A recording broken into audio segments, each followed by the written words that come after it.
72年刚来书山的时候，第一个吸引我的就是它是一个山村，是苏州特别少见的。我觉得有太多的值得去被挖掘，就像蒙尘的珍珠一样，是应该有人去擦拭它，同时彰显在世人面前。可以说，从我们进村的第一天一直到现在，都还是在持续的在做，一栋一栋，一共是370多栋。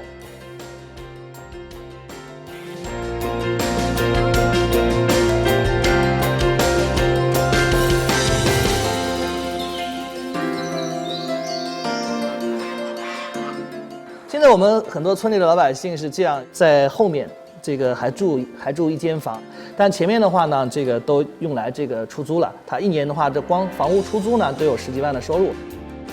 再加上他们的这个书山三宝的农产品啊，我们差不多还有这个10几20万的收入。那么还有一个呢，是我们更欣喜看到的，我们村里的年轻人回来的多了。现在看看村里也有机会啊，而且这种生活，包括他的这种赚钱方式，可能这个更是令他向往。在未来的话呢，我们也是非常的欢迎有更多的年轻人加入我们，把他们的一些所想所得也带给了更多的乡村。